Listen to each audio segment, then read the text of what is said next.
ঘুম থেকে ভোর ভোর উঠেই দেখলাম রাত্রিতে বৃষ্টি হয়েছে, আর প্রচুর হারে বৃষ্টি হয়েছে।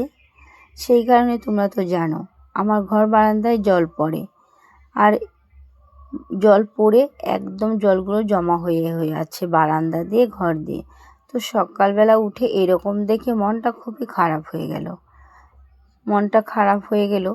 তবু বসে বসে ভাবলাম যাই হোক, মন খারাপ করে আর কি করব, কাজগুলো তো সম্পূর্ণ করতে হবে। আমাকে আবার রান্নার কাজে যেতে হবে, বাড়ির কাজটা সম্পূর্ণ সারবো, তারপরে লোকের বাড়িতে রান্না করতে যাব। তো জলগুলো আগে ঝাঁটা দিয়ে ঝাঁটিয়ে তারপরে কিন্তু কাদা হয়ে গেল, যেহেতু আমি আবার জল এনে জল ঢেলে ঢেলে ঝাঁটা দিয়ে পরিষ্কার করতে লাগলাম। আর মনে মনে ভাবলাম, হে ঠাকুর, কবে জানি এই দুঃখ যাবে আমার। তো এইভাবে আস্তে আস্তে কাজ করতে করতে ভাবছিলাম যে আমি তো মনটা খারাপ করে আর কি করব, আমার হয়তো কর্মে এটা ছিল। কর্মে যদি না থাকে তাহলে কি আর হয়?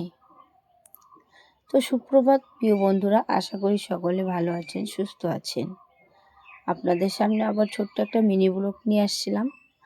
আর আমার এই ছোট্ট ভিডিওটা যদি তোমাদের ভালো লাগে একটু সাবস্ক্রাইব করে লাইক কমেন্ট করে পাশে থাকবে।